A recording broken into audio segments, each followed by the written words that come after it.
Sir, there is something personal that's affecting you. Your son, while there's no ties to you, could be charged by your Department of Justice. How will that impact your presidency? First of all, my son's done nothing wrong. I trust him. I have faith in him. And it impacts my presidency by making me feel proud of him. What exactly is he proud of? That his whole family, like literally the whole damn family, including Dementia Brandon over there, looks to be part of a massive pay-to-play bribery scheme involving foreign entities, and they'll likely never face consequences? Because that's impressive, but not something to be proud of unless you're a Democrat, of course. Listen, we've known for months now that at least 9 Bidens have received money from foreign entities while Joe was vice president, and millions came in over the span of several years. 2 weeks ago, we discovered former Biden campaign henchman and current Secretary of State Antony Blinken worked with intel agencies to orchestrate that fake letter condemning the Hunter laptop as Russian disinformation. Lies, lies, lies. Then last week, thanks to James Comer, House Oversight, and a brave FBI whistleblower, we got word that a file exists linking Joe Biden to a criminal scheme involving money for policy decisions during his vice presidency. That document has been subpoenaed, but anyone else less than confident it won't be destroyed? We are tripping over smoking guns here, and yet nothing. No one in cuffs, no one held accountable, and worst of all, the media is still running cover for the Biden crime family. Joining me now with his expert analysis into where, if anywhere, this is all headed, attorney and former Deputy Director of National Intelligence, Kash Patel. Kash, I can't think of a better person to have to discuss all of this, and wouldn't you know it, we got all this information last week, and this week, it's likely going to be buried. But I want to go back to this FBI whistleblower because I think this is going to be huge stuff. According to Comer, they're going to produce real information here about additional Biden family members, more countries, more LLCs, more bank accounts. Comer is saying this thing is bigger than anyone would have ever predicted, and it all points to Joe Biden. How confident are you that we're actually going to see this document, this file? Hey, Tommy, thanks so much for having me back on your show. Great to be with you. So look, the one thing I've always said whether I was a congressional investigator or prosecutor or what have you back in Russiagate, follow the money. Money doesn't lie. And Comer has subpoenaed the bank account records meticulously. And I think that was a brilliant move by him. And he borrowed a playbook out of Senator Grassley's whistleblower program. Look, Senator Grassley, whether you like him or not, has run the most ardent whistleblower campaign in Senate modern history. When he speaks and he says people are lying and withholding information, it means he's already done his homework. And he went to Comer to get a subpoena for the bank records. We did the same thing with Senator Grassley during Russiagate. It's how we exposed the Steele dossier and that Hillary Clinton paid for it and the Dems covered it all up. So I do believe we're going to see the banking documents because they speak for themselves. And this Congress, this is the type of accountability we've been calling for, not just to get the information, but to show it to the American public. Now, the fact that DOJ won't act on it in the manner that it will is a separate conversation, but I believe we're going to see the docs. Yeah, that FBI whistleblower file directly implicates Joe, and the Comer report that's coming out Wednesday, apparently we're going to see a direct link to the vice presidency, now the presidency. But although I understand these bank records and they're getting them, they're subpoenaing them, I'm worried about this file. I'm worried that they're not going to destroy all this evidence. I mean, I wouldn't put it past them as an average American who's been watching how this all goes and watching Hillary Clinton with BleachBit, with her deleting emails, with her smashing Blackberries with hammers. I'm sorry, I'm just less than confident we're actually going to see in black and white the connection to Joe and pay to play. That's what I'm really concerned about. Look, your skepticism is well-founded based upon what you outlined and so much other activity. I will, however, push back a little bit on the counter-narrative. These corrupt individuals at the FBI and DOJ are so arrogant. They learned this from James Comey and McCabe and company, and it continues with Chris Wray, that they actually document themselves committing these acts of unethical behavior or unlawful behavior so they can later go out and say, look, we documented everything. That's how you catch these criminals, these government gangsters, as I call them, in the act. And this document to me is no different than the Russiagate documents we subpoenaed. The FBI wrote this document. It's called a 1023. It's a source reporting document. I used to run sources myself. The meticulous nature of FBI agents to document this stuff is well-founded because it's done at the working level.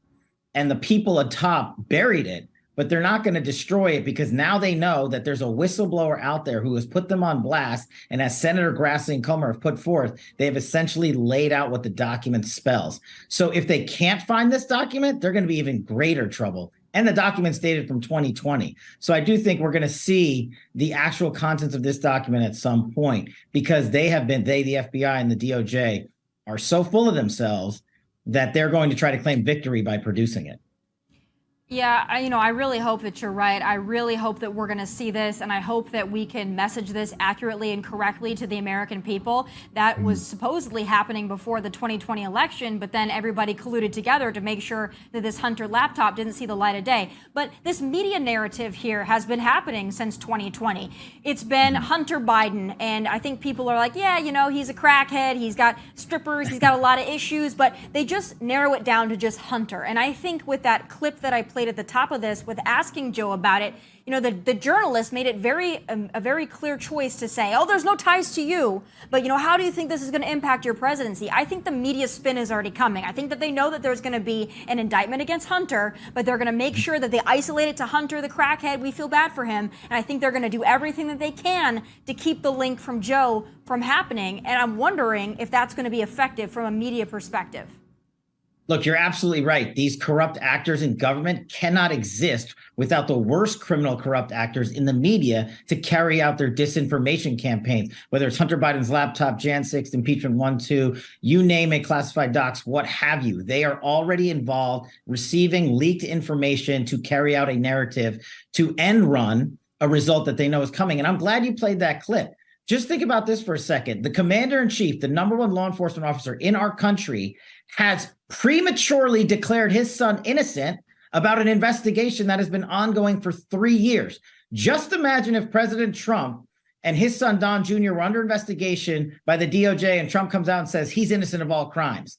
They would have lambasted him, and rightfully so, for putting his finger on the scales of justice. But when Joe does it, it's like you said, to satisfy a media narrative so they can soften the landing and keep distance from Joe Biden. They will charge him. They will enter a what we call a global plea agreement that I've said for a long time, which will be a slap on the wrist, basically a roadmap to his pardoning. He will serve no prison, and they will take the following narrative in the media. The two-tier system of justice is a right-wing conspiracy ploy. Look what the DOJ did under Joe Biden, prosecuted Hunter. And they will try to cover up his actual criminal conduct. And like you said, the ties to the Biden administration and family. But that's where Comer's documents are so critical. And the American public must keep the pressure on Congress to get those documents out. That's the only way Congress works, is when you almost embarrass them into acting. I hope so. But also, speaking of the media and of journalists here, okay, I think we can all tell that Joe Biden is slipping.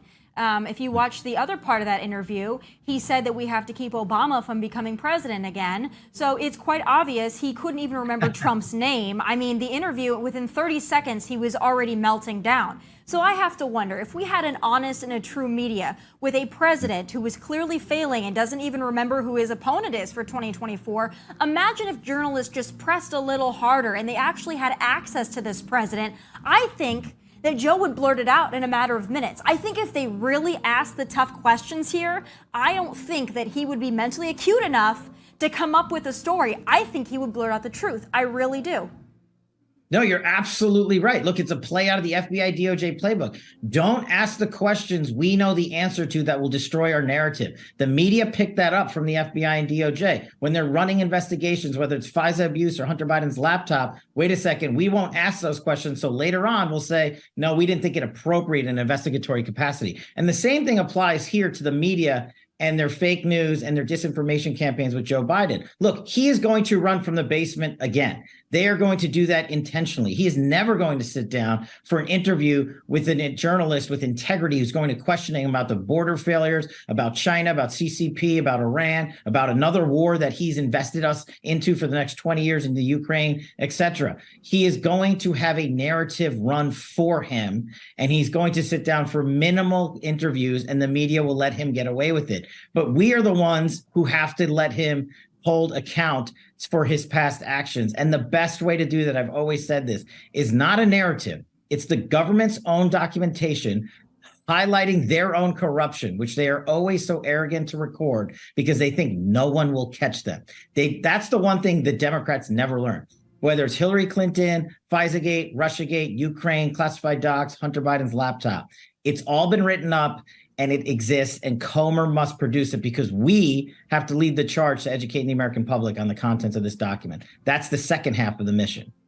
My last question for you, I mean, this all involves national security. It really does. If there is a pay-to-play scheme, just like, I don't know, this really feels like Hillary Clinton to me and the Clinton Foundation. This all just seems like deja vu. You know, it was the same thing, pay to play. You donate, you get policy decisions, you get access. We know that the Biden family, they're getting paid out by foreign entities. People that are, you know, school counselors are getting money. Hunter Biden, who's a crackhead, is getting money. I mean, the whole Biden family is cashing in. And there really is no logical explanation for why that would happen if not for their last name, access, and policy decisions. But speaking of national security, I want to know how we got here, that our intel agencies that are supposed to be, and their main job is to protect our national security, how do we get to a point where those people, besides the few whistleblowers here and there, have come together and colluded to put our national security at risk, all to make sure that Joe was elected once and likely will get elected again? How did this institution that is the FBI, the CIA, the DOJ, how did it fall so quickly to betray the American people? I think, unfortunately, the DOJ and FBI used to work at has fallen over time steadily and then sort of went into hyperdrive as soon as President Trump became President Trump. And that has played out over years. Their job, unfortunately, has been to politicize and weaponize DOJ to create this two-tier system of justice and have the media destroy that factual narrative with false information like you've been laying out and we've been discussing here.